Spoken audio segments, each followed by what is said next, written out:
Om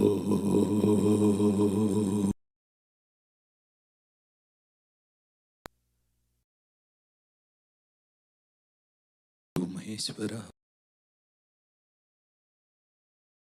Tasmai Amriteshwariyai Namaha. Om Amriteshwariyai Namaha.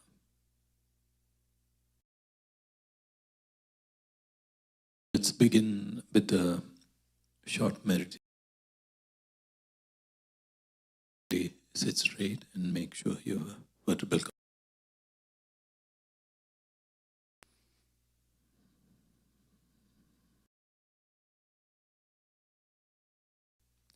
Slowly close your eyes.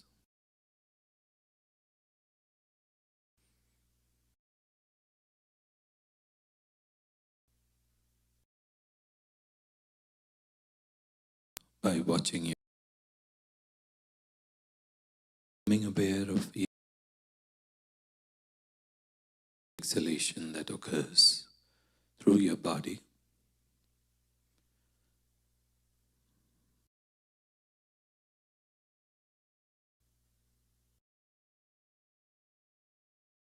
Slowly start relaxing.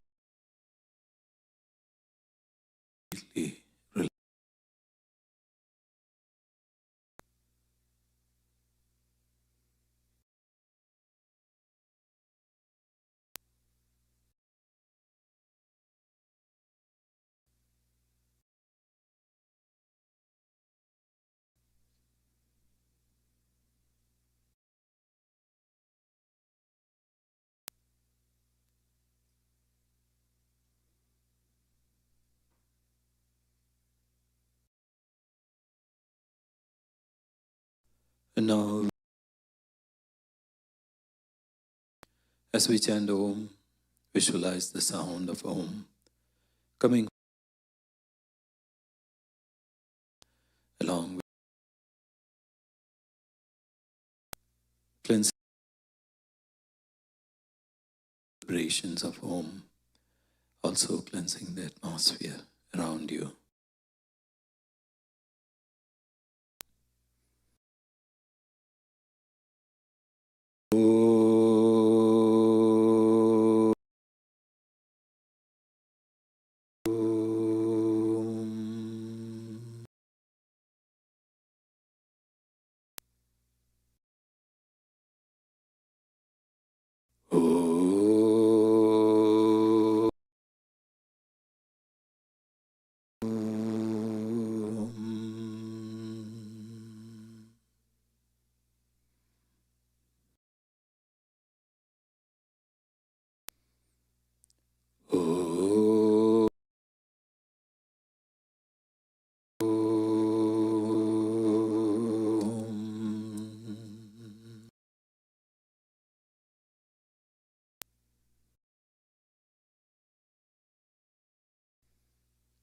Feel the reverberation of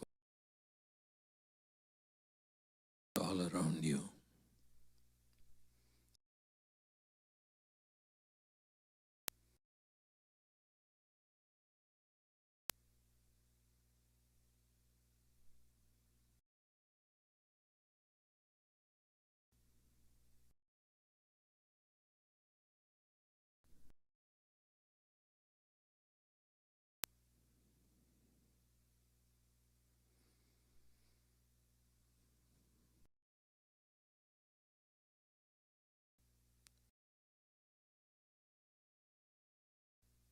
Once again, bring your awareness on your breath.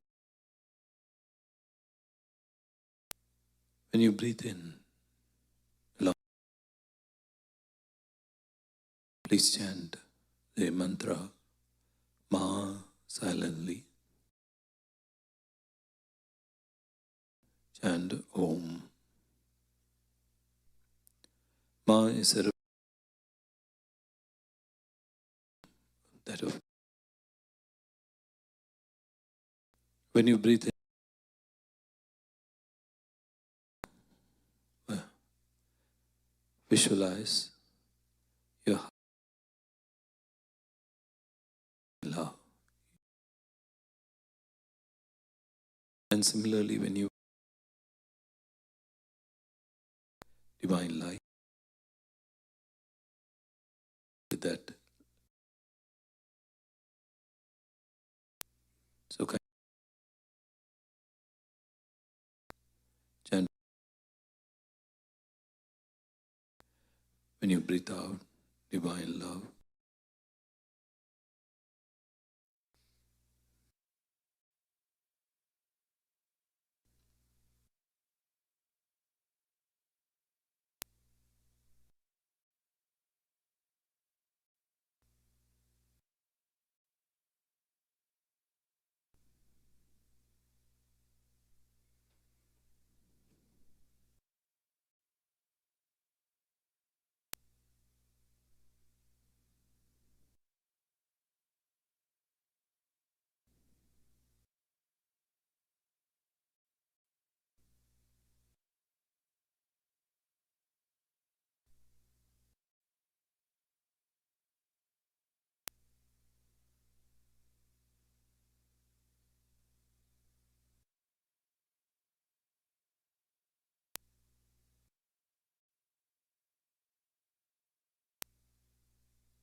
Slowly feel the sound vibrations. Ma and Om slowly fading away from your breath. Inner peace and silence.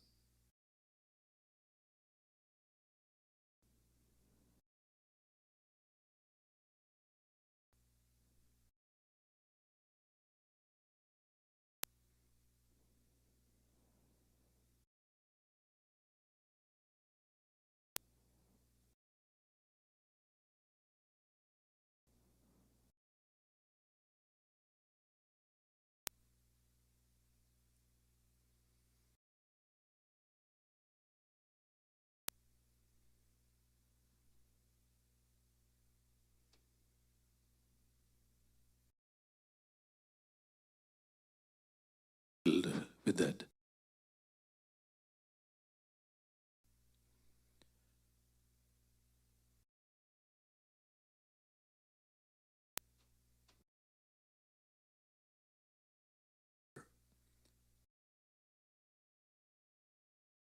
With the Supreme.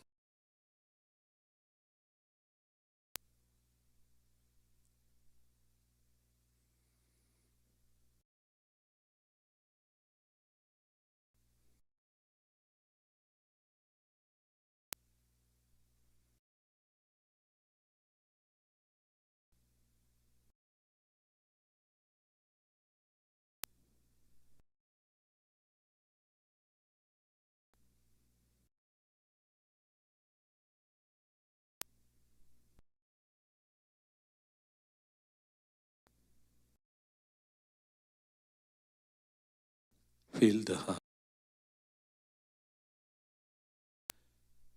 And experience this love overflowing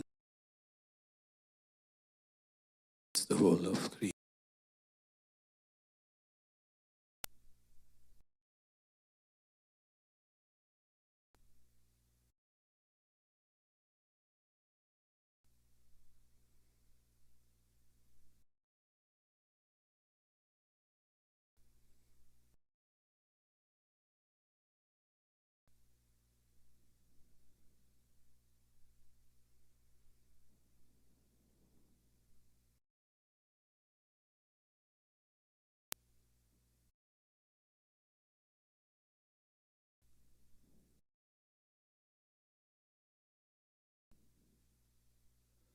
Imagine all the people with that divine love,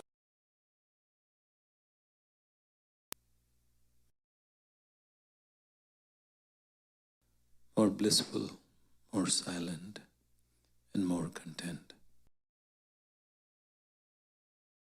So, 9 times. Om Samasta Sukhino Loka Samasta Sukhino Loka Sukhino Bhavantu Loka Sukhino Samasta Loka Sukhino Loka No Samasta Sukhino Loka Sukhino Bhavantu Om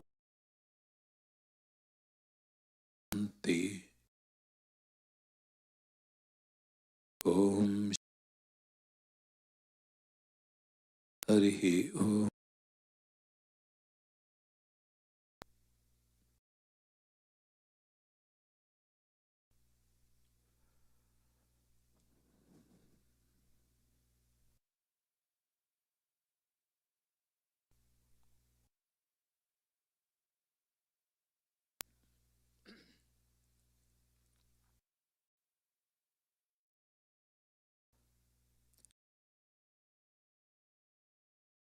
Shankaraha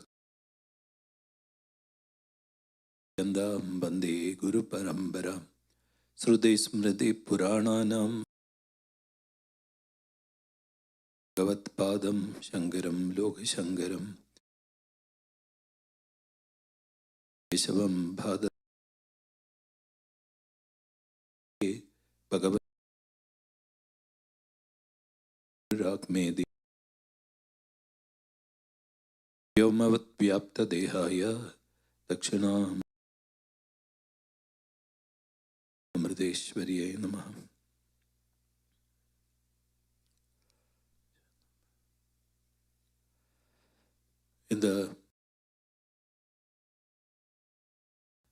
We saw that Lord Krishna was playing with his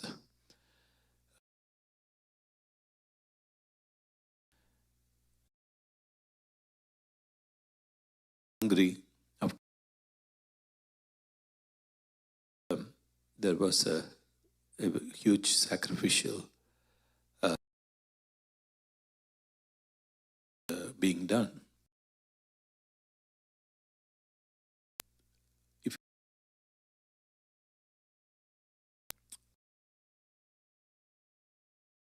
food, they would get.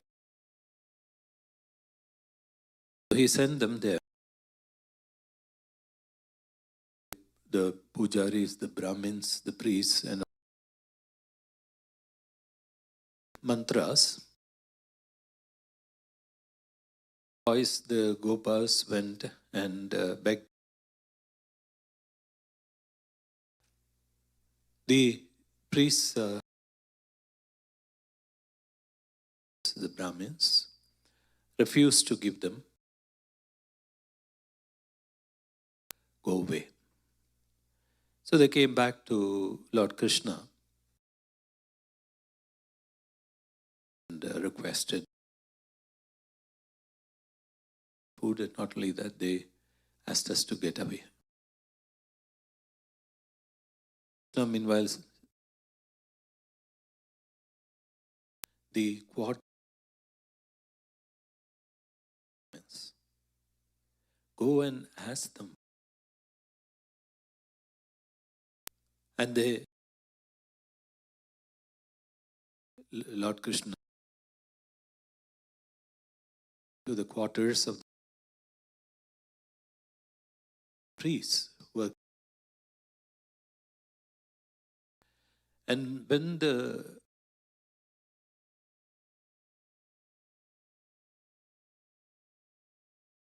in a lot to food, so excited. So he said, the boy said he said further from here. So immediately when they heard, they all towards Lord Krishna.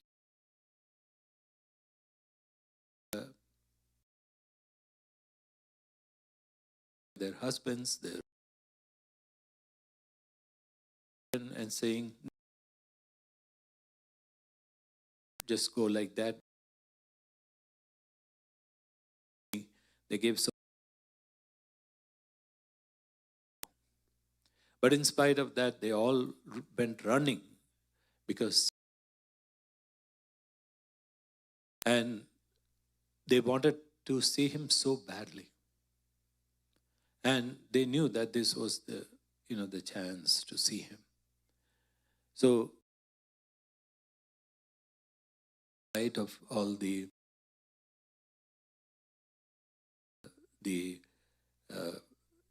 family, Krishna gave the food to the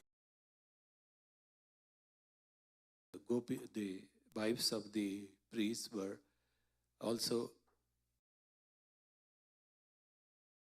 Lord.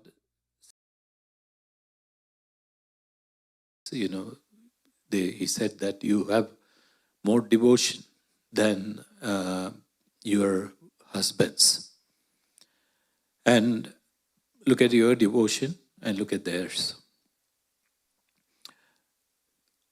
So then they enjoyed the time with Lord Krishna.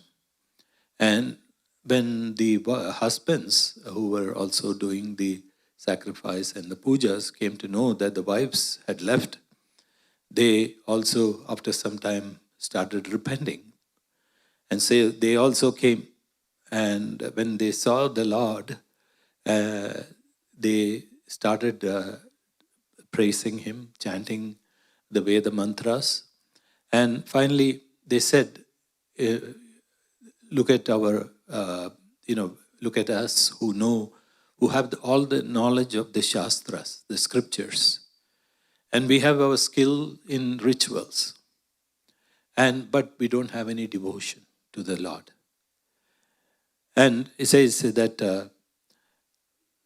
the Lord's Maya infatuates even the yogis. And they said, look at we, Brahmanas, who are expected to teach others about spirituality and Vedas, but have no awareness of what is good for ourselves. And they said, look at the boundless devotion of our women folk to Krishna, and by which they have been able to cut death's stranglehold called attachment to home. Because in one moment, when they heard about Lord Krishna,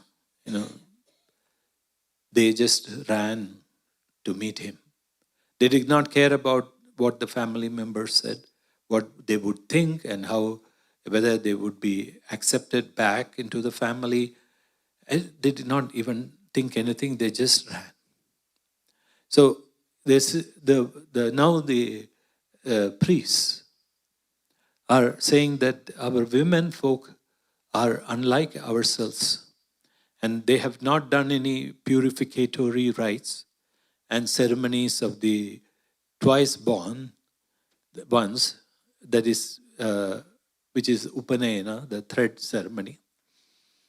As you know, when the thread ceremony is conducted for the young children who are around the age of between 9 to 13 or 15, they will conduct the thread ceremony. And that is when the boys receive the Gayatri mantra, Upatesha, that is the initiation of Gayatri mantra. And that is when they are born again, because of the fact that the Guru, they are given the mantra diksha.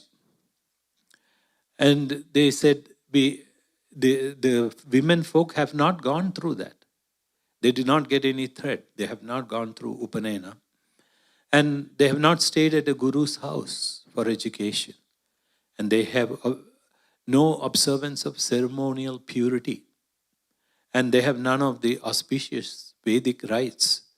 But what they possess is the deep-rooted devotion to Krishna, who is the destroyer of avidya, that is ignorance, and the master of all yogis. So they said, they are saying that we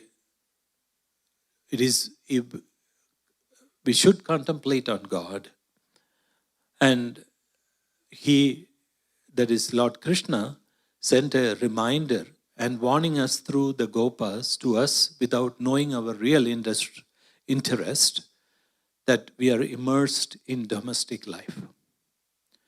Otherwise, he is saying, why should the Lord, who is the Lord of all of universe, who should come to us who are insignificant creatures with this request for food? It is nothing but a piece of divine acting. And so he's saying that he who is being served by Sri Devi, that is Lakshmi, who is the goddess of fortune and beauty and auspiciousness, and he had to beg for a little food, will surprise everyone unless one understands that he did all that is to bless us. So he constitutes, they're saying, why did Lord Krishna do this? Why did I have to beg for food? So it is only to bless the Vedic Brahmins as well as the wives and their families. I've seen this in Amma's case also during North India tour. Amma suddenly stopped, and she stopped most of the stops are not announced early, and they stop whenever Amma asked them to stop. So when they stopped, they found a small old tea shop which was not even open. And Amma said, I want to sit here. Sometimes Amma picks the worst place, and it's not the neatest place on earth, and it's also not the place that can accommodate everybody. But somehow everybody has to sit and get comfortable with whatever they have. So that is the beautiful teaching. And as she sat there, an old couple came to Amma, and they were surprised to see Amma. And immediately they went inside. They brought some tea and some snacks for Amma. And they served the tea to Amma and snacks to Amma. Then Amma started talking to them and asked them, how are they, what were they doing and all these things. So then they replied that they used to have this small tea shop, and since they did not have any more customers, they had to close down. So Amma said, don't worry, start again and just do your duty. The rest, God will take care of the rest. So if it was a couple of years later, when one of the ashram residents went there, they said it started flourishing. The tea shop started flourishing, and they were making money for their living. So why did Amma stop there? Of all the places, just not that she wanted tea, not that she wanted snacks, but just to bless those couples. And why those couples? That is a mystery. Don't ask me that question. It's just, as I said, by these Brahmins, and they have been praying for a long time. The wives were having so much devotion, and they wanted to see the Lord for a long time. And it was their desire, deep-rooted desire, that brought Lord Krishna to them. And similarly, when we desire so much, that's when Amma also comes. So he's saying that the Lord constitutes all the parts of yajna, its location, time, materials for offering, mantra, tantra, sacrificial priest, sacrificial fire, deities, master of sacrifice, and the whole sacrifice and the fruits of sacrifice. And he is verily Vishnu himself, and the master of all yogis, who was born in the clan of the Yadus, that is, who was born as Lord Krishna. And we have heard about this, but the dull-witted creatures that we are, we did not grasp his identity. So many a times this is what happens to many people also. When they see Amma, they think it's a 5-foot-old lady who's born in Kerala, and that's how they understand her. They cannot see beyond that. But when the devotion dawns, that's when the Maya, that's what they're saying, the Maya goes away, and the true form of who Lord Krishna is or Lord Amma is revealed. But he's saying that the Brahmins also said, because we have wives there is women of this caliber. And because on the account of their devotion, we too have developed firm devotion to Sri Hari.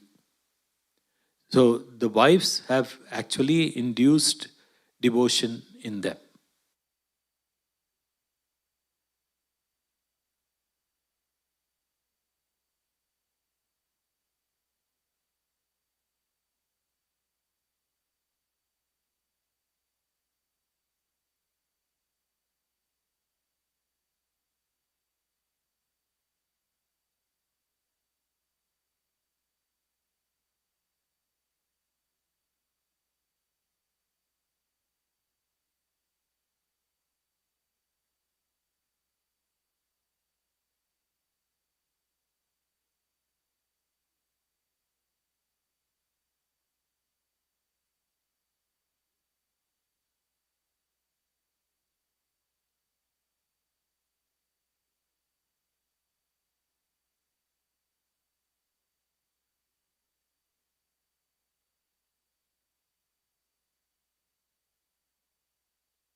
Was not revealing his true form to them, so without which they could not understand who he was. So the Brahmanas give their respects to Lord Krishna, and that is the end of that chapter. And the next chapter is the obstruction of Indra Yajna.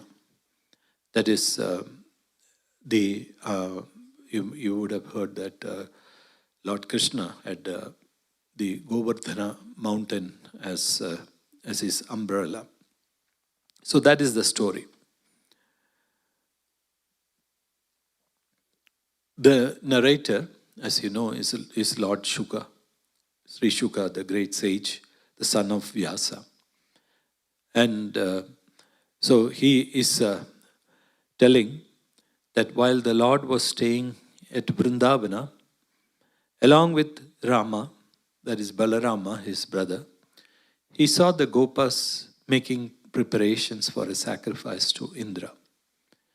The all-knowing and all-pervading Lord, though he knew everything about it, pretended that he did not, and said in great humility to Nanda and the other elders among the Gopas.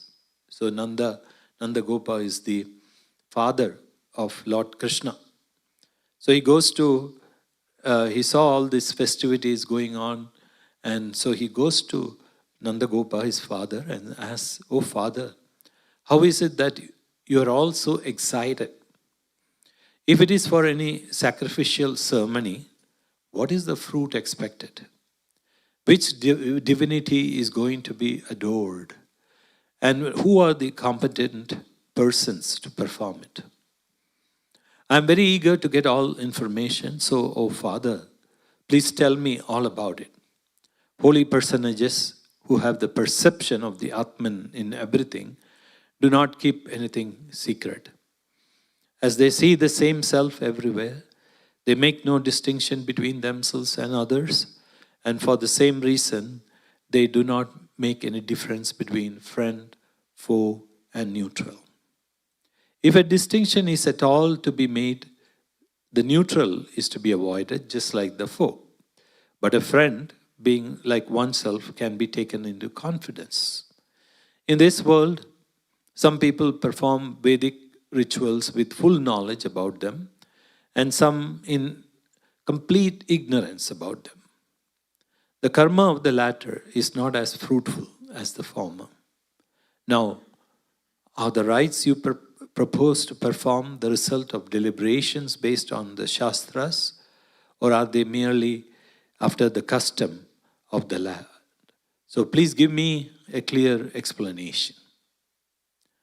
So Lord Krishna goes to his father, and as he sees all this preparation to do this great Vedic sacrifice, he's asking this question, what are you going to do? What rites are you going to do? And what fruits do you expect? So that is also a very important question. And which divinity is going to be adored? And who are the competent persons who are performing the rites? And he's saying that if a person is realized, means who is the perception of the Atman in everything, they do not keep any secret. They see the same self. And, he's saying that in this world, people also perform Vedic rituals with full knowledge about them, and some completely ignorant about them. So the karma of the latter, that is the one who is ignorant, is not as fruitful as the one who has knowledge. So he's saying, is it the rites you propose to perform the result of deliberations? Or have you looked at the Shastras, the scriptures? Or is it merely a custom of the land? So here, one of the things which I wanted to mention, and we also perform pujas here. So you should not get confused as to why we do pujas based on this, and what the pujas are, and how it is performed, and all these things. So, as the deliberations go on, Lord Krishna will explain more and more about what the puja is intended to. But we have to understand that when in the steps of devotion, there are various steps. It's just like the different grades in school. When you go to a school, and what happens is you cannot go straight to the 10th grade or 12th grade. You have to pass through each grade. Similarly, there are different people in different grades. So Amma has to consider them also.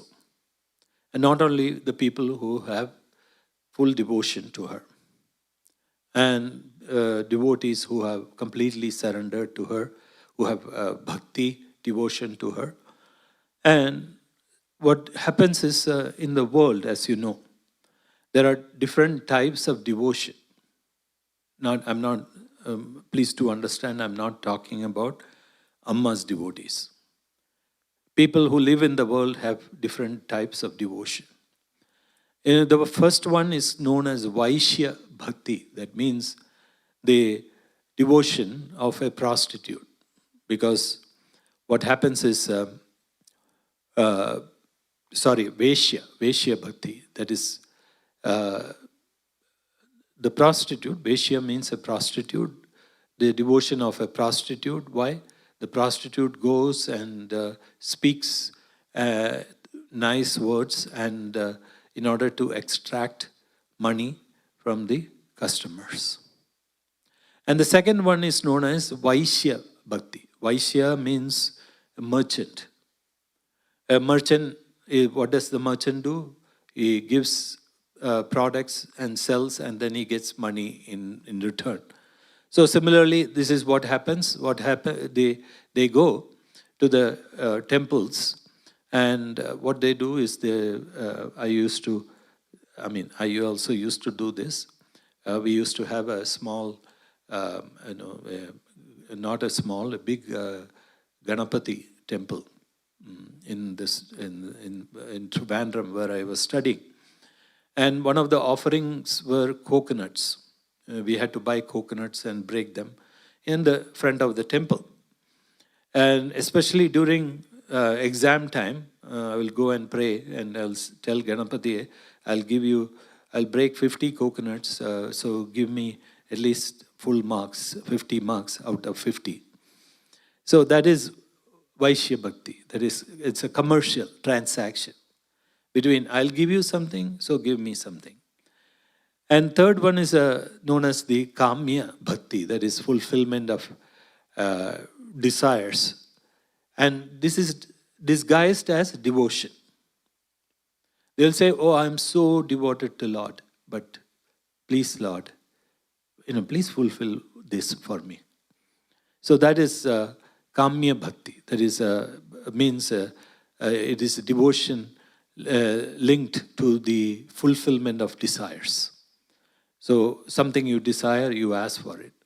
And finally, the last one, as I say, is that ultimate bhakti, that is para bhakti, which is beyond all these things. So in that, you don't ask for anything. It's like, as what I said, the example of the wives of the priests. They heard, or you can say the gopis also. They only heard about Lord Krishna, and they went running. They did not ask anything. They just had heard that he was there. That's it. They just surrendered. And they did not ask for anything in return. And this is also in one sense we can say, the message of Gita, where Lord says, you perform your actions, but don't expect results. Karmanyeva adhikaraste ma phaleshu kadachana. That is, just do your karmas without expectation of the results. So that happens only during this highest form of devotion. Like when we in the ashrams, when we perform seva, we are not asking for anything in particular. Why? We are just trying to serve Amma. We want to, because of our devotion, we just want to give something. And we are not, in return, we are not telling Amma, you should look after my husband or my wife because she's having some problems. Then please take away the problems.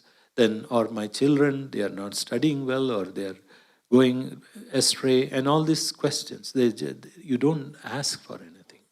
You just come, do seva, and don't worry about the results, and serve the Guru. So similarly, this is in this sense. So that's why we have to understand these different forms of devotion to understand this story. Otherwise, it will be totally misinterpreted.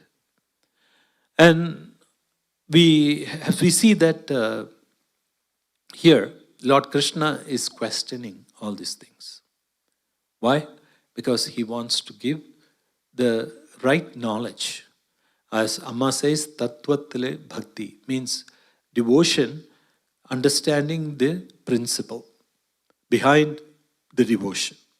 It's not just, as I said, not emotional devotion, Kamya Bhakti. It is not Vaishya Bhakti, that is asking for something, but it's not Vaishya Bhakti, that is trying to get something. And so it is purely that Lord wants to give the knowledge of what and how they are doing these rites. So the Nanda Gopa, who is the father of Lord Krishna, says, Indra is the Lord of rains. The clouds are very closely associated with him. It is the clouds that give rain, so pleasing and so essential to living beings. And he's trying to teach Lord Krishna, saying, my boy, therefore all people, including ourselves, adore Indra with the ingredients grown out of the rain, and he gives us by the performance of yajnas with those ingredients. And for the attainment of life's threefold ends, which is dharma, artha, and kama, man depends entirely on rain. And even if a man works on the fields for raising crops, it is Indra who makes his effort fruitful by giving rain. And without rain, all human efforts are of no use. A man who fails to fulfill these traditional obligations that have come down from time immemorial, owing to greed, miserliness, fear, or antagonism, has no bright future. So he's explaining, who is Indra? Indra is the god of rain. And they are performing the yajna to Indra. And for what? For the attainment of three folds of life's ends. One is dharma, artha, and kama. Dharma, as you know, righteous conduct. Artha is to gain materials. And kama is to fulfill desires. So in order to fulfill all these three in life, of a human being, the man depends entirely on rain. I mean, in those days also. Because you have to understand they were primarily farmers and they used to live by farming. And even if a man works on the field for raising crops, it is Indra who makes this effort fruitful by giving rain. So he's saying that without rain, if there is no rain, all the whatever efforts they put will be to become naught. So a man who fails to fulfill these obligations have come down from time immemorial, owing to greed, miserliness, fear, or antagonism, has no bright future. So you have to fulfill that duty to Indra. That's what Nanda Gopa, the father of Lord Krishna, says. And now it's a beautiful debate. When you hear the words of Lord Krishna is asking this question. Hearing these words of Nanda and other inhabitants of Brija, Krishna spoke in a manner that provoked Indra to anger. And the Lord said, living beings are born according to their karma. And by their karma, they die also. Karma regulates their attainment of enjoyments, sufferings, fears, and welfare. It is argued that there is an Ishvara, that is God, separate from karma to award the fruits of karma. That Ishvara can do so only in respect of one who merits them as the fruits of his actions, which is karma. And he cannot give any fruit to one who performs no karma. To creatures who are subject to their karma, of what is use is an Indra who cannot undo the effect of those karmas springing forth from the actions of the previous birth. And slaves to the effects of his own previous actions, a living being works on accordingly. Whether man or celestial, all creatures are subject to their nature, which is the product of their karma. So here, we have to distinguish between these two, the same word, which is karma. One is, karma means action. The other one is the fruit of the action. That is what you get.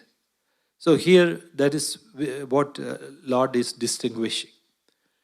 So he's saying that all living beings are born according to their karma. Karma here means the fruit of their actions. By their karma, that is the fruit of their actions, they die also. But karma, that is what they have accumulated, as the karma can be divided into three, as you know. One is the sanchita, the prarabdha, and the agami. Sanchita is the sum total of all the karmas you have done in the past, and prarabdha is what you are enjoying now, and agami is one that comes later. So he's saying that because of this, that is the sanchita karma, they are born. And by that, the prarabdha, they die also. And it's karma that which regulates all their attainments of, that is their prarabdha, is what regulates the attainment of enjoyments, sufferings, fears, and welfare. So if he's saying, if it is argued that there is an Ishvara, that is a God, again, here Ishvara means it's a limited entity. It's not the supreme consciousness Brahman. So you have to understand that. Ishvara means a deity, a God. And so the deity is not like Brahman, the supreme consciousness, where the supreme consciousness is beyond all names and forms. The deity has a name, has a form, so he is limited. And they have powers also. So just like Indra. And so he's saying that if it is argued that there is a God separate from karma to award the fruits of karma, that Ishvara can do only in respect of who merits them as the fruits of his actions. So he's saying that, God can give the results of the fruits of their actions because it's according to their actions they have done. And like the punya and papa, the merits and demerits. So he cannot give any fruit to one who has not performed any karma. So if you don't perform karma, if you don't perform anything, you cannot give any fruit. And so they're saying that, so if you are saying that, the creatures are subject to the fruits of their actions, so which is karma, and then he's asking what use is Indra, that is a deity, who cannot undo the effect of karmas springing from the actions of the previous births, which is sanchita karma. So he's saying if a God cannot undo, that is sanchita, that is which you have accumulated in the previous birth, then what use is there if they cannot do that? So it's kind of a little bit confusing, but I hope you understand. And so he's saying that slave to the effects of his previous actions, that is sanchita, a living being works only accordingly. So they are slaves to the previous birth, and through which they have created vasanas, samskaras. Like for example, you see many of these little kids with Amma. They have so much knowledge about scriptures, or they talk so well, and they sing, they play instruments. Where do they get it? There are also children who are born and who are of the same age, right? But they don't do that much. So this must be from their efforts, that is their sanchita karma that they have done in the past. So he's saying that slaves, and also that is the good part of it, but there are also the bad part of it, to which we are suffering now. Like for example, suddenly the husband or the wife dies, or the children die very young. And why does it happen just like that? Whereas for many other people, the husband might or the wife may live long, the children will be taking care of them. Sometimes the children kick their parents out. Sometimes the children take care of them. All these things happen. So why does that happen? So that's why another example is children who are born mentally handicapped to their parents, and children who do not have a developed brain. And so why does that happen to that particular parent? Amma always points and says that you did not do it. You did not take care of your parent. And that is what is coming back to you. So he's saying that slave to the effects of his previous actions, which is sanchita. A living being works only accordingly. So you cannot change your fate. It happens according to what the results of your previous action. He's saying, Lord Krishna says, whether man or celestial, all creatures are subject to their nature, which is the product of their karma, which is the sanchita karma, the past karma. So what happens is, how the living beings are born is as a result of their past actions, which is a collection of their vasanas and their culture, the inner culture, samskara. So that is some product, what they are today. Why do some people get attracted to God? Why do some people negate God? And why do people worship Amma? And why do some people criticize Amma, saying that, oh, how come you're worshipping a human being? So all these criticisms happens. And why are we different? The people who worship Amma versus not worshipping Amma. So it is some product of their past lives. So that's why the Lord Krishna says. So the jiva gets and abandons high and low bodies according to its karma. His enemy, friend, neutral, teacher, deity, all that is karma and karma alone. And therefore, do one's duty born out of one's nature and thus honor karma. That is worship. And one must recognize one's deity in what helps one to live happily here in this life. A person who obtains his livelihood from one but serves another is comparable to an unfaithful woman who entertains a lover. No good comes out of such unfaithfulness. So he's saying the same thing in almost what is said in Bhagavad Gita. And he's saying that do your duty. That's in the Bhagavad Gita. Lord Krishna says, it is better to do your own dharma than to do another or somebody else's dharma, which is known as paradharma. So he's saying, do your own duty. And he's saying, thus honor the karma. And so if one should recognize one's deity, it should be to help one to live happily. And a person who obtains his livelihood from one but serves another one is comparable to an unfaithful woman who entertains a lover. So he's saying that if your dharma is something, but you are doing somebody else's dharma, that is like an unfaithful woman. So the example, as we see in Mahabharata, and when Lord Krishna is giving the Bhagavad Gita to Arjuna, as you know, Arjuna was running away from the battlefield. So he's putting him on the battlefield and telling you, this is your dharma is to fight. You cannot go and become a sannyasin. And similarly, a sannyasin should not go and fight. That is not his dharma.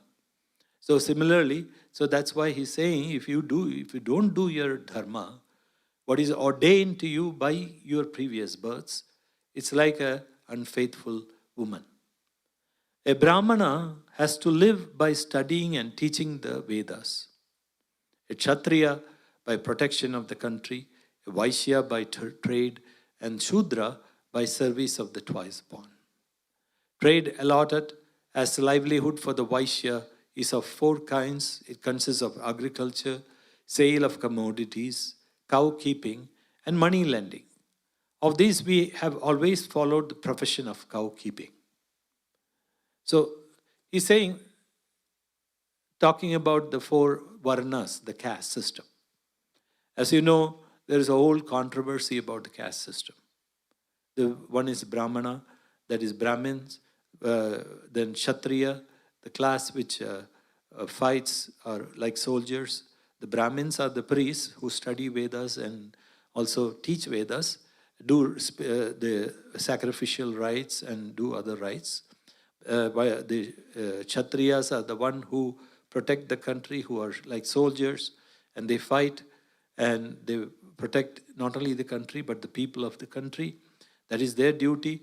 Then the Vaishyas who do the trade, and that is why he says the Vaishya, that people who do the trade are by profession, the Gopas, Nanda, that is the Yadus, Yadavas, that is the clan of Lord Krishna, are Vaishyas. They are by nature, they are merchants. That's what he is saying. And Shudra means he's serving the twice born, not that he's the lowest caste. So these different castes have been allotted by the work they do, and also by what happens is by their previous samskaras and the karma that they have done in their past. It doesn't mean that a Shudra cannot become a Brahmana, or a Brahmana cannot become a Kshatriya, but a Kshatriya cannot become a Vaishya. All this happens. But these were, initially, that's what Lord Krishna says in Bhagavad Gita, initially the caste system was done according to the trade that they had been doing. It's not a sense of superiority or showing their ego that we are great. But ultimately, it happened so. Because the Brahmin is, one who was born into a Brahmin family came to be known as Brahmana. And in fact, he was doing the work of a Shudra by nature. So can you really call him a Brahmana? And that's what happened all over India. The Brahmins who were supposed to propagate Vedas, study Vedas, and do the rites, what they did was they started taking advantage of the other castes. And they would quote the Vedas and tell that the Vedas says this, that, and by quoting the scriptures, they would take undue advantage of others. And that's how the caste system started getting withering away, slowly and slowly. And not only that, it was such a disgrace for these different people, as it can say. And so he's saying that the Yadavas were the Vaishyas. Vaishyas means the merchants. And he said there are 4 kinds. So it consists of agriculture. First one is agriculture. Then the sale of commodities, cow keeping, and money lending. So these are the 4 different types of trade that the Vaishyas can do. And of these, Lord Krishna is saying, we have always followed the profession of cow keeping. That is, as Yadavas, we always kept cows and produced whatever milk was produced. We created all these different products from the milk and sold them, and that's how we earned our livelihood. And the 3 gunas of Prakriti, known as Sattva, Rajas, and Tamas, are the basis of preservation, origin, and dissolution of the universe. And it is Rajas that prompts the genders to come together, as a result of which this world of infinite variety develops. And by the power of nature's aspect of Rajas, all places get rain from which the living creatures get all that they want to subsist. What has Indra got to do with this? So they saying that the three qualities, gunas, sattva, which is the pure, rajas, which is active, and tamas, which is laziness, are the basis of preservation, origin, and dissolution. the three aspects of creation: Srishti, Sthiti, and Samhara. And it is Rajas, the second one, of action that prompts the genders to come together, as a result of which the world of infinite variety develops. And it is by this quality of action, all places get rain from which the living creatures get all that they want to subsist. So the nature also has these three qualities. So we have to understand everything, every object in this world has these three qualities. So he's saying that nature also has rajas. And it's because of nature's rajas, the quality of action, that the rains come, that all the creatures get rain. So what does Indra has to do with it?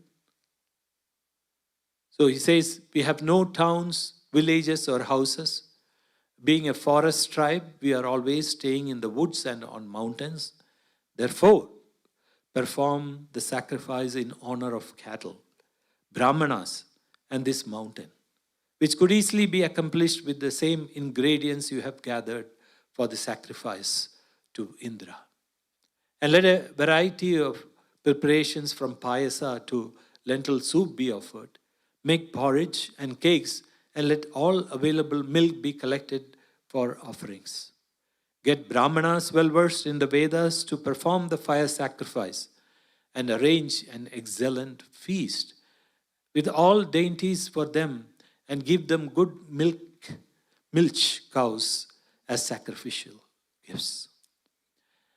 And give foods and gifts to all others also, down to the outcasts, according to their desert. The cows should be fed with green grass, while sacrificial food offerings should be made to the mountain Govardhana. Feasted, well-dressed, and well-anointed, make circumambulation of the sacrificial fire, cows, holy men, and mountain. This, O Father, is my view, and if it is acceptable, you may follow it. That will be pleasing to the cows, to the holy man, and to myself. So, Lord Krishna seems to be a communist in this. He's saying, don't feed all those deities and all these things. I mean, one sense, Amma is also saying that same thing. You know, she in one of the Shakti Rupe, that song, she says that, Kovillere Pradichanam Vecha, that is, you go around circumambulating around the temple, and when you come out of the temple, you kick the beggar who is sitting in front of the temple. And what kind of devotion is that? And isn't that degradation of jnana yoga? Knowing that all creatures live in, are the embodiments of the Supreme. You're kicking that beggar. So what is the point of going to the temple and circumambulating that temple? So that bhajan is so beautiful. You know, I mean, when you hear that, it reminds me more and more. Coming back, so he's saying, Lord Krishna is also saying the same thing. You know, though you don't have to give sacrifice to all these things. Treat this mountain as a living being. Treat these trees, the cows, as living beings, as the embodiment of the Supreme Consciousness, them, and honor them.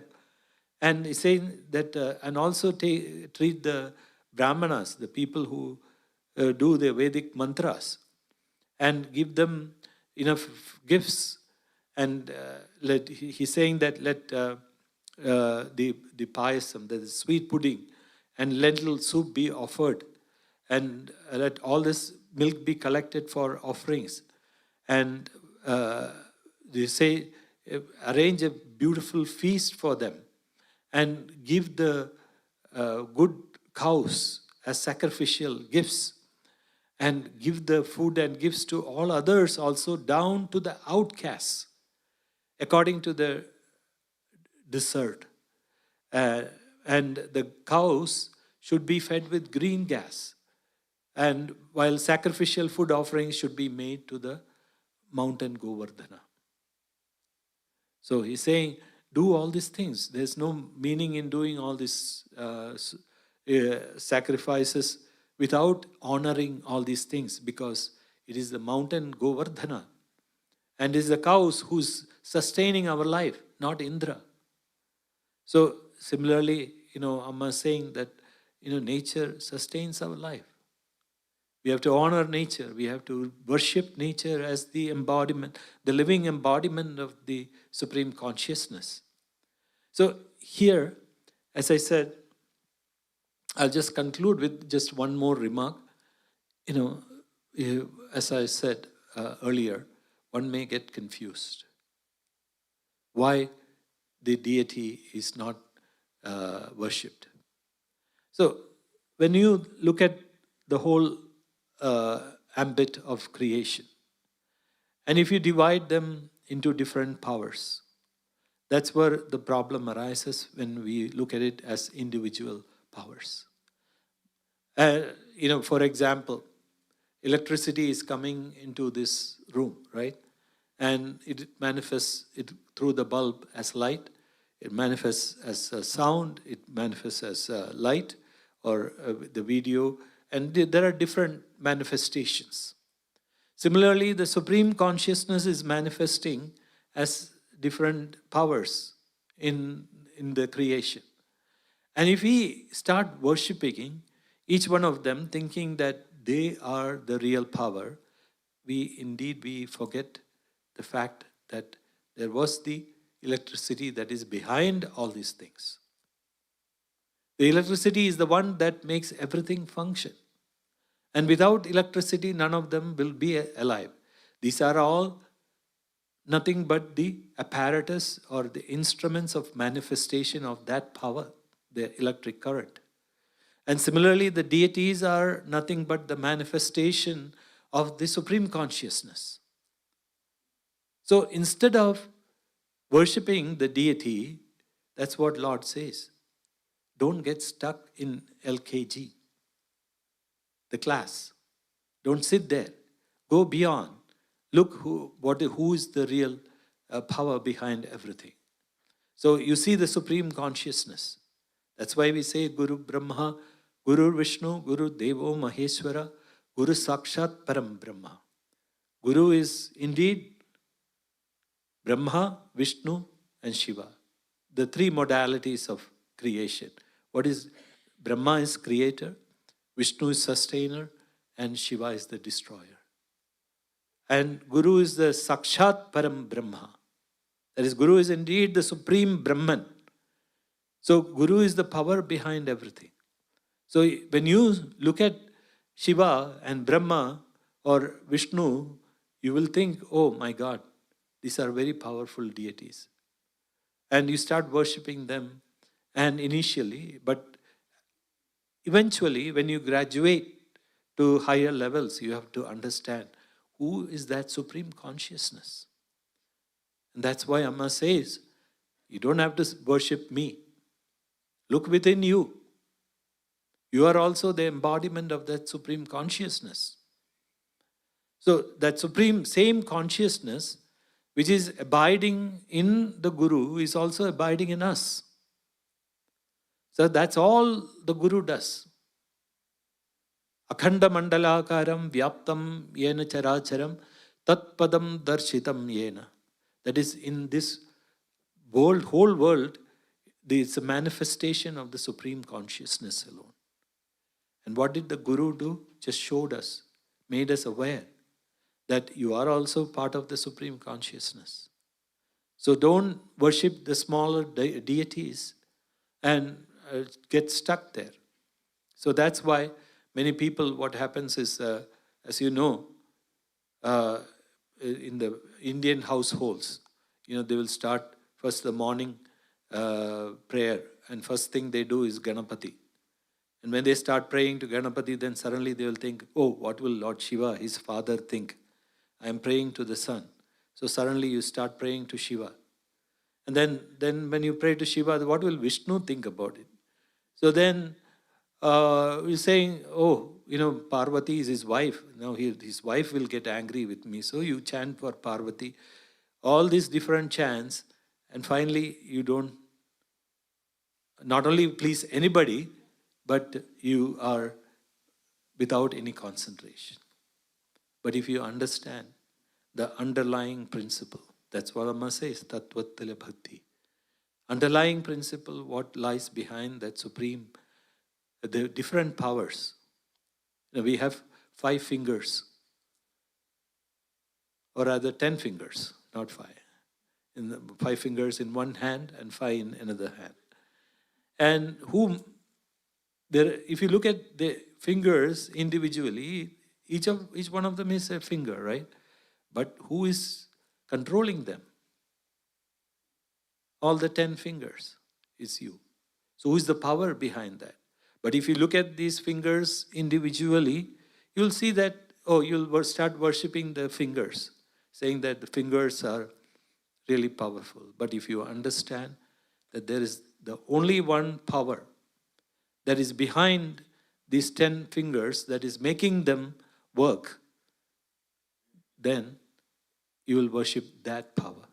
You will understand that power, and that power is with you, nobody else. It is that you are making your fingers move.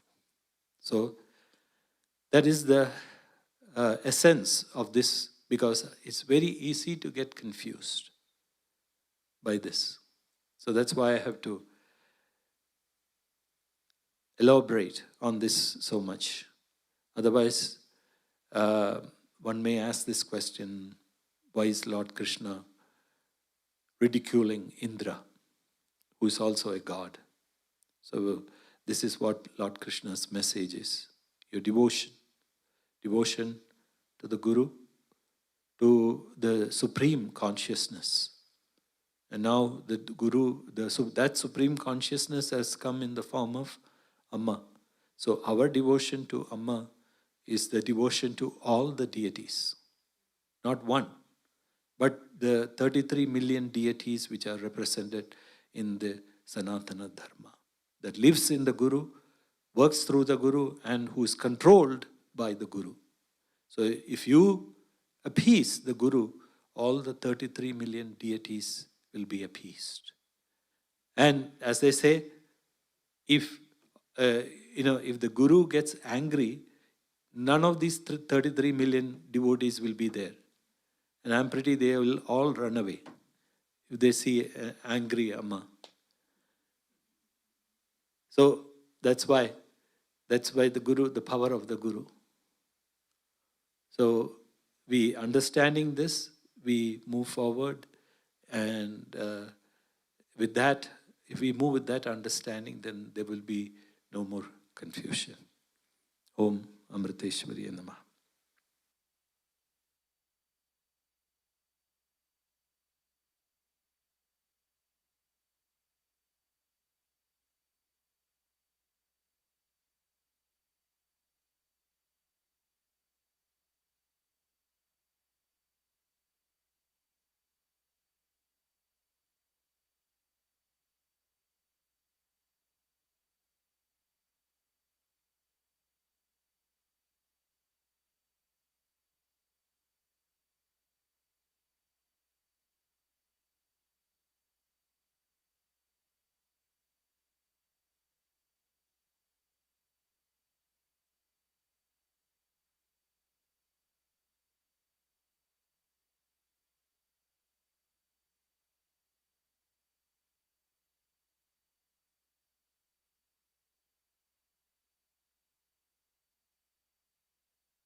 കരുണാമയിനി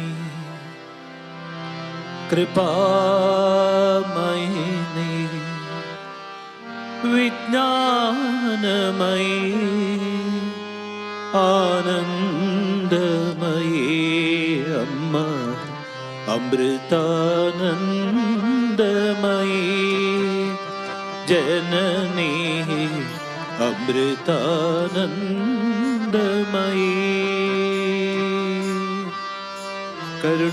കരുണാമയിനി കൃപാമയിനി വിജ്ഞാനമയി ആനന്ദമയി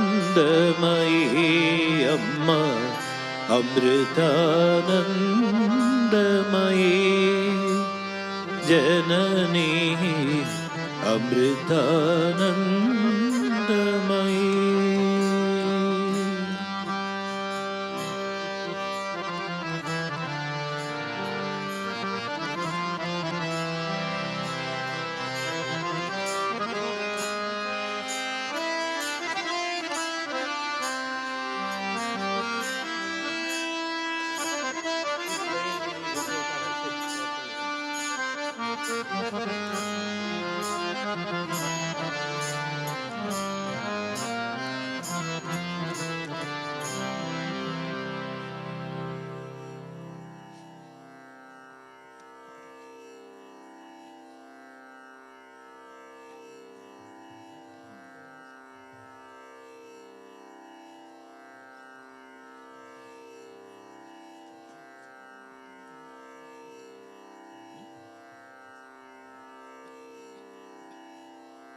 Amritanandamayi ജനനീ അമൃതാനന്ദമയീ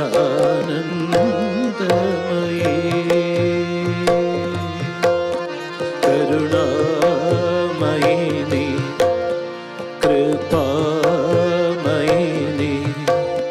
വിജ്ഞാനമയീ ആനന്ദമയീ അമ്മ അമൃതാനന്ദമയീ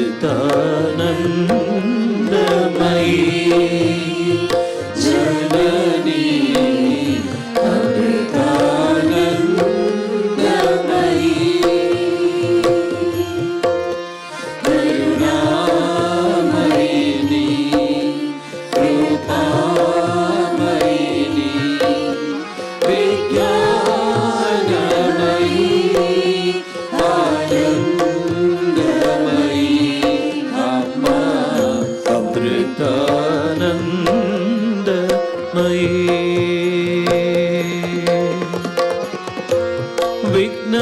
വിഘ്നവിനാശിനി വിനായക ജനനീ ദിവ്യമയീ അമ്മ വിദ്യാമയീ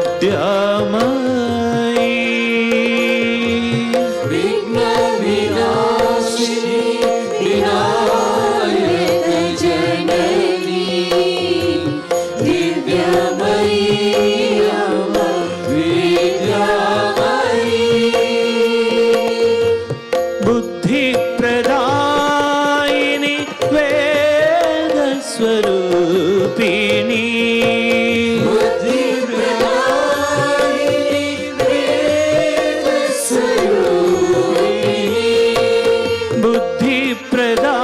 ബുദ്ധിപ്രദായിനി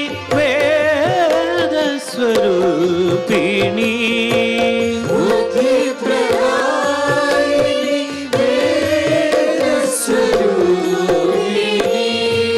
ബോധമയീ അമ്മ സച്ചിന്മയീ അമ്മ അമൃതാനന്ദമയീ ജനനീ അമൃതാനന്ദമയീ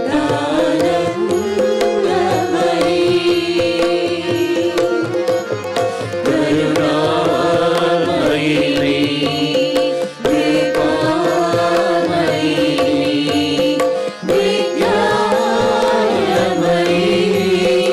ആനന്ദമയീ അമ്മ അമൃതാനന്ദമയീ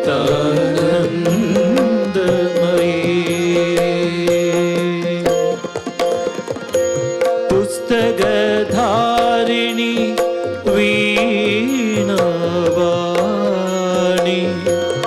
ബ്രഹ്മസ്വരൂപിണി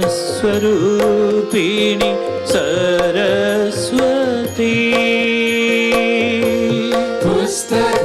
പുസ്തകധാരിണി വീണാപാണി ബ്രഹ്മസ്വരൂപിണി സരസ്വതി ദേവി മഹാലക്ഷ്മി പാർവതി ശങ്കരി ദേവി മഹാലക്ഷ്മി പാർവതി ശങ്കരി ദേവി മഹാലക്ഷ്മി പാർവതി ശങ്കരി ദേവി മഹാലക്ഷ്മി പാർവതി ശങ്കരി ആദിപരാശക്തി ജഗദംബികേ അമ്മ അമൃതാനന്ദമയീ ജനനീ അമൃതാനന്ദമയീ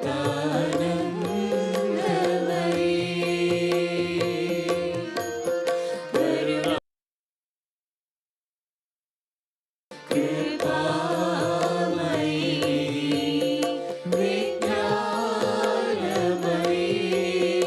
ആനന്ദമയീ അമ്മ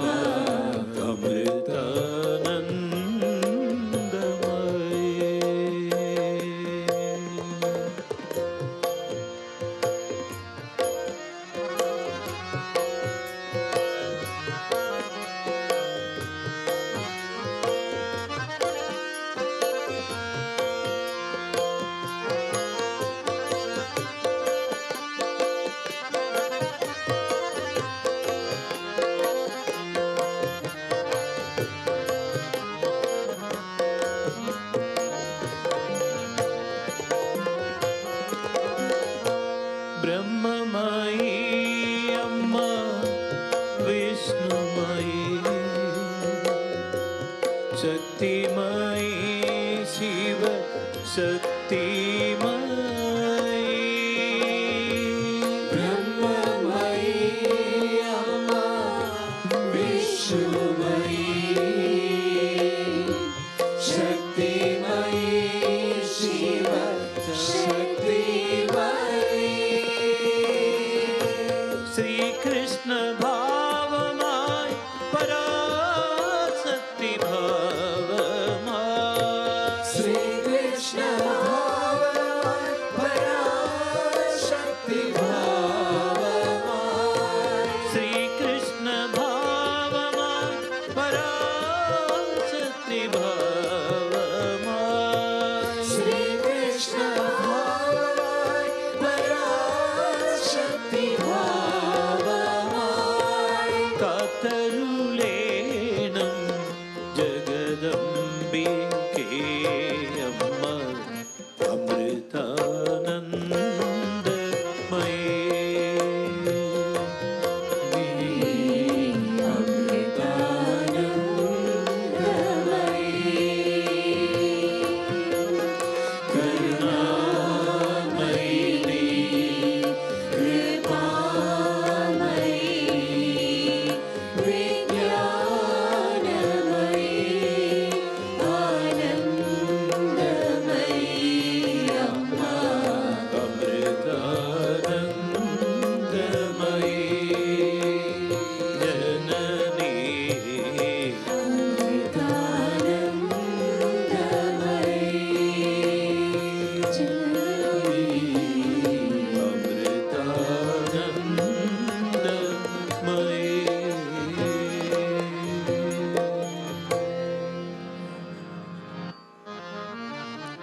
गजानना हे गजानना गजानना हे गजवदना गजानना हे गजानना गजानना हे गजवदना गजानना हे गजानना गजानना हे गजवदना गजानना हे गजानना गजानना हे गजवदना गजानना हे गजानना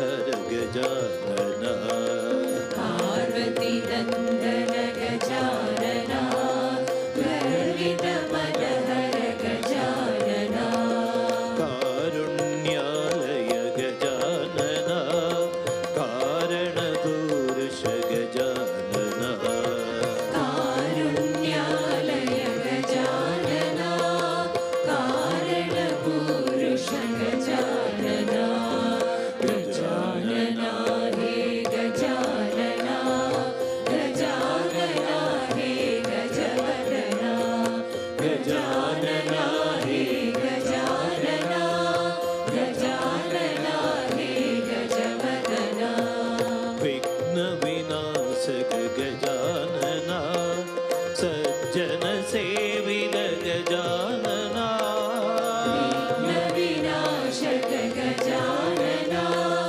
सज्जन सेवित गजानना चित्घन श्यामल नित्य निरामय सत्फलदायक गजानना चित्घन श्यामल नित्य निरामय सफलदायक गजानना गजानना हे गजानना गजानना हे गजवदना गजानना हे गजानना गजानना हे गजवदना पार्थ संरक्षक गजानना आत्म प्रकाश गजानना पार्थ संरक्षक गजानना आत्मप्रकाश गजानना आनन्दामृत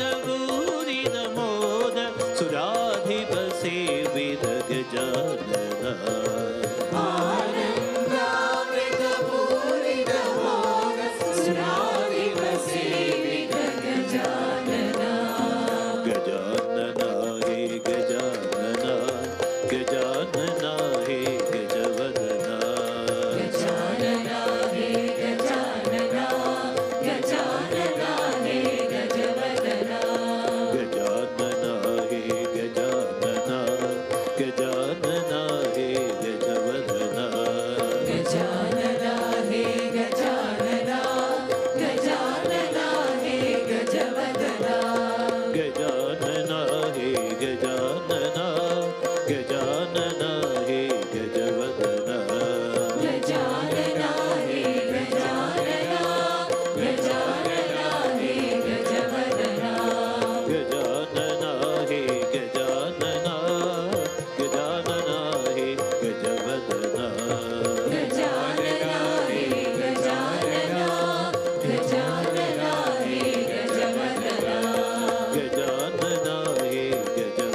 कृष्णं कलय सखी सुन्दरं बालकृष्णं कलय सखी सुन्दरं बालकृष्णं कलय सखी सुन्दरं बालकृष्णं कलय सखी सुन्दरं कृष्णं कलय सखी सुन्दरं कृष्णं कलय सखी सुन्दरं बालकृष्णं कलय सखी सुन्दरं बालकृष्णं कलय सखी सुन्दरं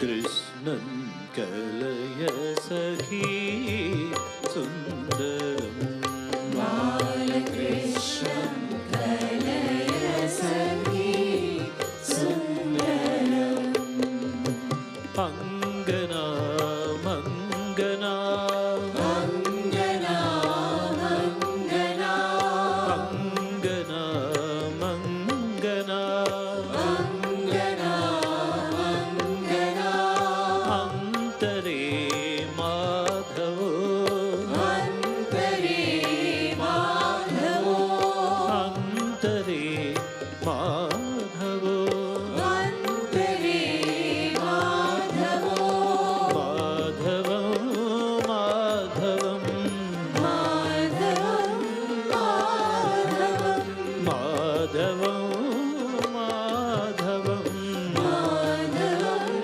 माधवं चान्तरे नाङ्गना चान्तरे नाङ्गना चान्तरे नाङ्गना चान्तरे नाङ्गना विद्धमा कल्पिते विद्धमा कल्पिते विद्धमा कल्पिते विद्धमा कल्पिते मण्डले मध्यगं मण्डले मध्यगं मण्डले मध्यगं मण्डले मध्यगं सञ्चितौ वेणुना सञ्चितौ वेणुना सञ्चितौ वेणुना सञ्चितौ वेणुना देवकी नन्दना देवकी नन्दना देवकी नन्दना देवकी नन्दना सञ्चितौ वेणुना सञ्चितौ वेणुना सञ्चितौ वेणुना सञ्चितौ वेणुना देवकी नन्दना देवकी नन्दना कृष्णं कलय सखी सुन्दरं बालकृष्णं कलय सखी सुन्दरम् कृष्णं कलय सखी सुन्दरं बालकृष्णं कलय सखी सुन्दरम् बालकृष्णं कलय सखी सुन्दरं बालकृष्णं कलय सखी सुन्दरम् कृष्णं कलय सखी सुन्दरं बालकृष्णं कलय सखी सुन्दरम् बालकृष्णं कलय सखी सुन्दरं बालकृष्णं कलय सखी सुन्दरम् श्रीकृष्ण गोविन्द हरे मुरारे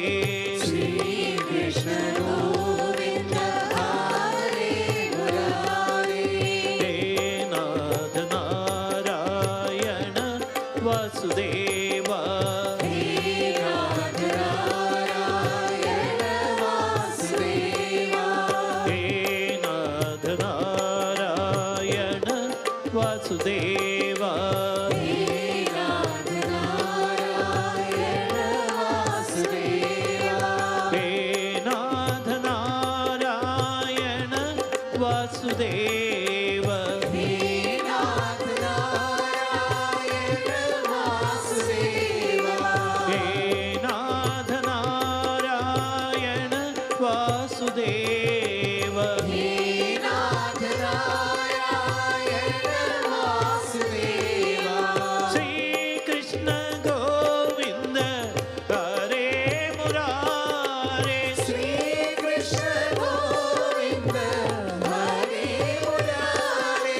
He Nath Narayana Vasudeva. He Nath Narayana Vasudeva.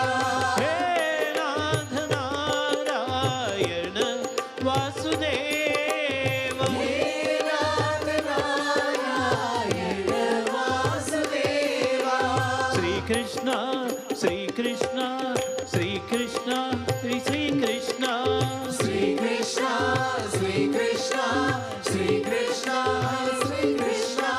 Sri Krishna Govinda, Sri Krishna Govinda.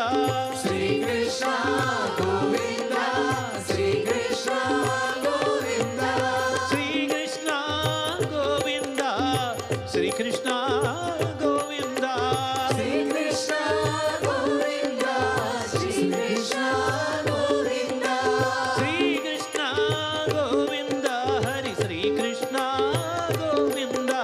Sri Krishna Govinda, Sri Krishna Govinda. Sri Krishna Govinda, Sri Krishna Govinda.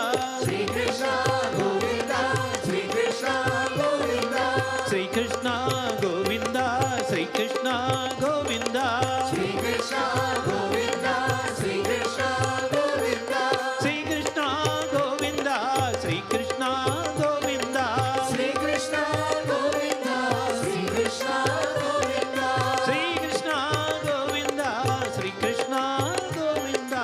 Sri Krishna Govinda, Sri Krishna Govinda. Sri Krishna Govinda, Sri Krishna Govinda. Sri Krishna Govinda, Sri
जय दुर्गा महारानी, जय जय जय दुर्गा महारानी, जय जय जय दुर्गा महारानी, जय जय जय दुर्गा महारानी, जय जय जय दुर्गा महारानी, जय जय जय दुर्गा महारानी, जय जय जय दुर्गा महारानी, जय जय जय दुर्गा महारानी।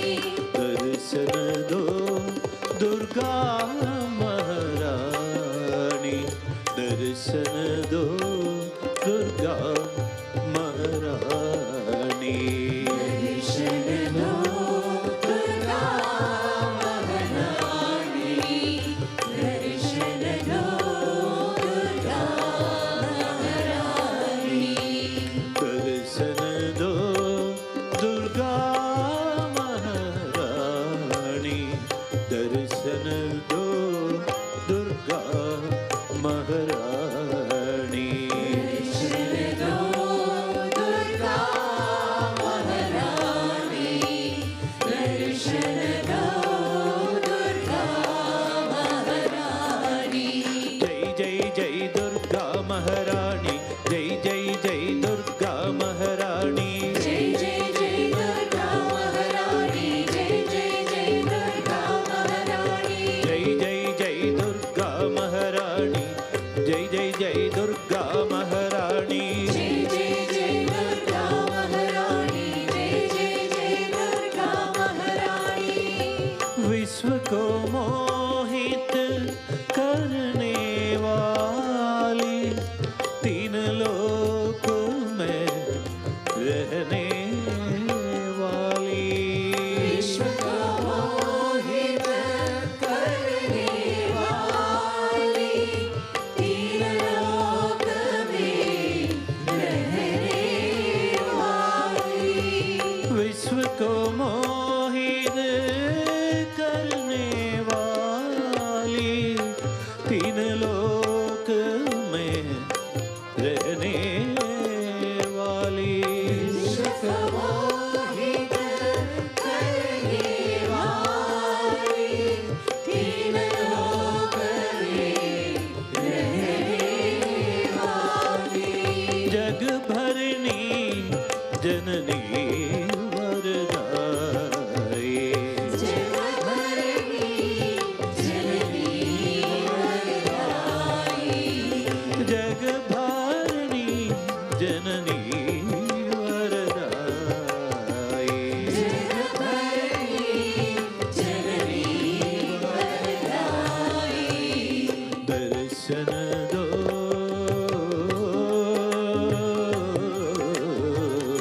दर्शन दो दुर्गा महारानी, दर्शन दो दुर्गा महारानी, दर्शन दो दुर्गा महारानी, दर्शन दो दुर्गा महारानी।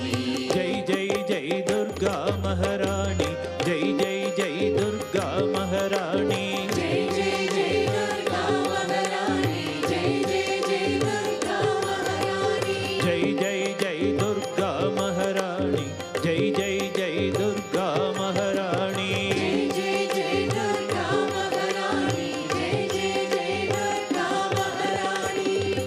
पावनाश कर लेने वाली,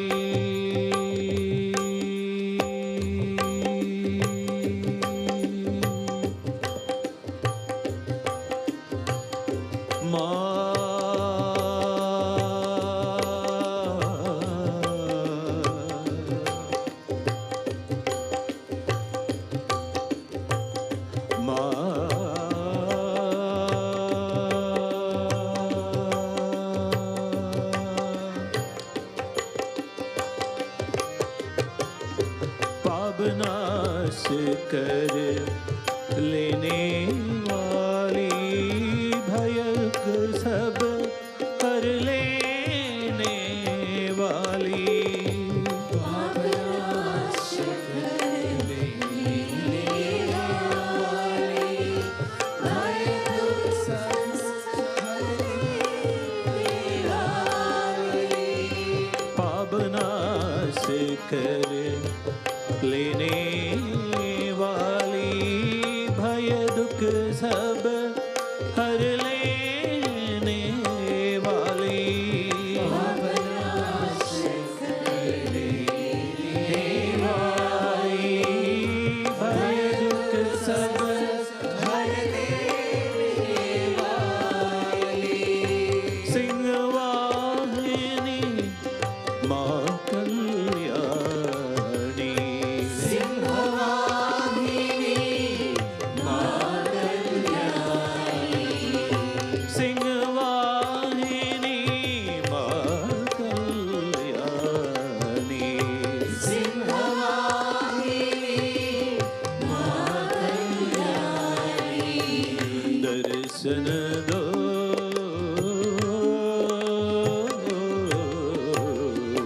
दर्शन दो दुर्गा महारानी, दर्शन दो दुर्गा महारानी, दर्शन दो दुर्गा महारानी, दर्शन दो दुर्गा महारानी, जय जय जय दुर्गा महारानी, जय जय जय दुर्गा महारानी, जय जय जय दुर्गा महारानी, जय जय जय दुर्गा महारानी, जय जय जय दुर्गा महारानी, जय जय जय दुर्गा महारानी, जय जय जय दुर्गा महारानी, जय जय जय दुर्गा महारानी,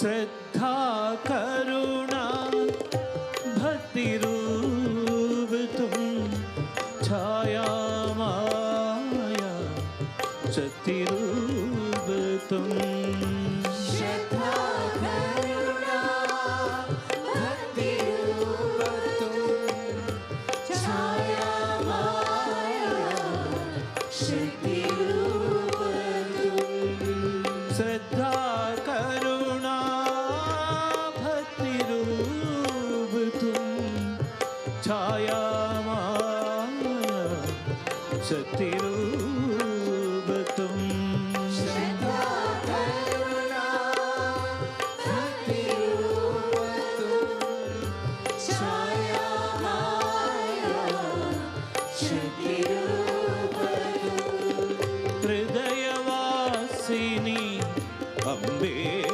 भवानी, हृदयवासिनी अम्बे भवानी, हृदयवासिनी अम्बे भवानी, हृदयवासिनी अम्बे भवानी, दर्शन दो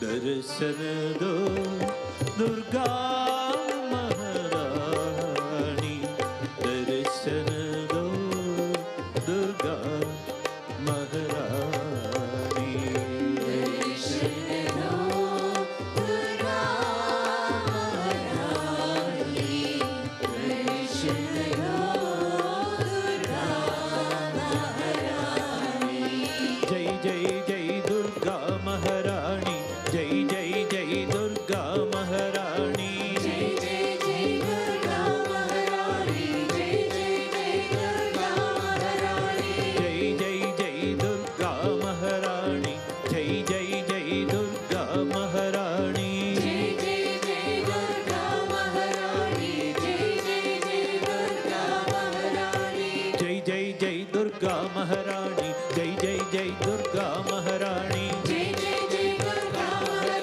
जय जय जय दुर्गा महारानी, जय जय जय दुर्गा महारानी, जय जय जय दुर्गा महारानी, जय जय जय दुर्गा महारानी, जय जय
महारानी जय जय जय दुर्गा महारानी जय जय जय दुर्गा महारानी जय जय जय दुर्गा महारानी जय जय जय दुर्गा महारानी जय जय जय दुर्गा महारानी जय जय जय दुर्गा महारानी जय जय जय दुर्गा महारानी जय जय जय दुर्गा महारानी जय जय जय दुर्गा महारानी जय जय जय दुर्गा महारानी जय जय जय दुर्गा महारानी जय जय जय दुर्गा महारानी जय जय जय दुर्गा महारानी।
जय जगजननी वन्दे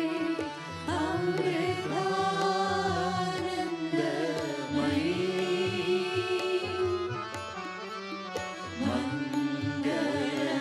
मङ्गलहारति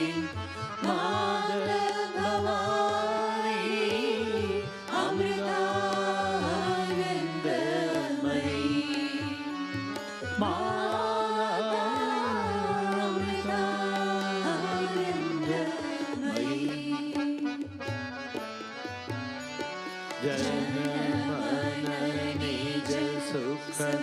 सुखदायिनी माता अमृतानन्दमयी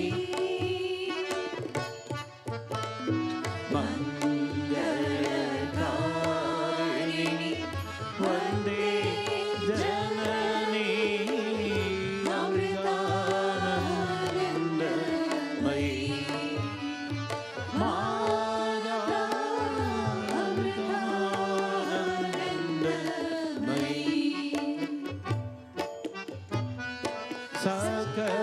सकलागम निगमादिषु चरिते अमृतानन्दमयी निखिलमय वन्दनी वन्दे अमृतानन्दमयी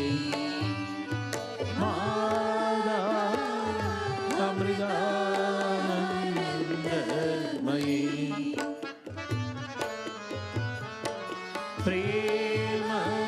प्रेमरसामृत वर्षिणी माता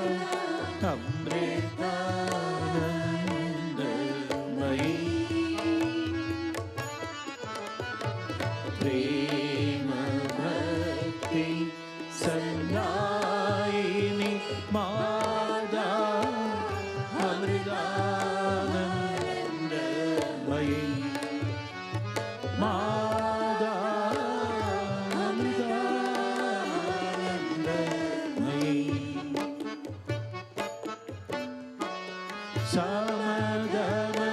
समगमदायिनी मनलयकारिणी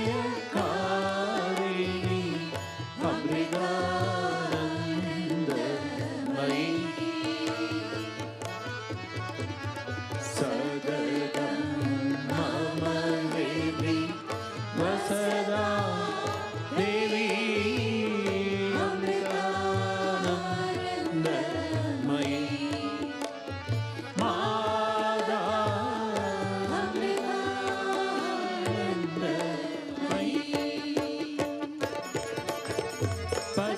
उद्धार निरंतर हृदये अमृतानंदमयी परमहंस परनिलये देवी अमृतानंदमयी माता अमृतानंदमयी हे जननी जनि मरण निवारिणि अमृतानंदमयी हे श्रित जन परिपालिनि जयदा अमृतानंदमयी माता अमृतानंदमयी सुरजन पूजित जय जगदम्बा अमृतानंदमयी सहज समाधि सुधन्ये देवी अमृतानंदमयी माता अमृतानंदमयी माता अमृतानंदमयी माता अमृतानंदमयी ओम जय जय जगज्जननी वन्दे अमृतानंदमयी मंगलारति माता भवानी अमृतानंदमयी माता अमृतानंदमयी माता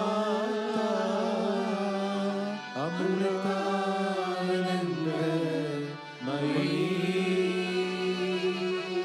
जय बोलो सद्गुरु माता अमृतानंदमयी देवी की